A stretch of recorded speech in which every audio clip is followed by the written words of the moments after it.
ఒక చిన్న గ్రామంలో డాక్టర్ అరవింద్ జీవించేవాడు. అతడు మంచి విద్యావంతుడు, కాని ఎక్కువగా నగరాల్లో పనిచేయడం ఇష్టపడలేదు. అతని ఆశయం గ్రామాల్లోని పేద ప్రజలకు మంచి వైద్యం అందించడం. ఒకరోజు సాయంకాలం వృద్ధుడు శేషయ్య తన మనవడి చేత పట్టుకొని డాక్టర్ వద్దకు వచ్చాడు. అతని ముఖం చాలా వాపుగా ఉండి, గొంతులో నొప్పి, జ్వరం ఉండేది. డాక్టర్ ఆ వృద్ధుడిని పరిశీలించి, చిన్న ఇన్ఫెక్షన్ అని గుర్తించాడు. కొన్ని మందులు రాసి ఇచ్చి, నీరు ఎక్కువగా తాగమన్నాడు. కాని వృద్ధుడు విచారంగా, నాకు డబ్బుల్లేవయ్యా డాక్టర్లు, మందులు కొనలేను అన్నాడు.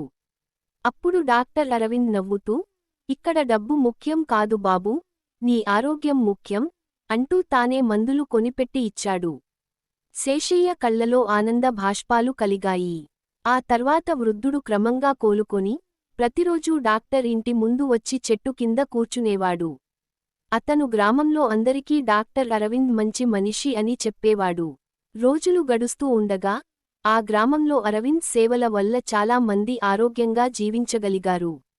ఈ కథ ద్వారా మనం తెలుసుకోవలసినది, డాక్టర్ అనే వృత్తి కేవలం ఉద్యోగం కాదు, అది సేవా దృక్పథంతో చేయాలి.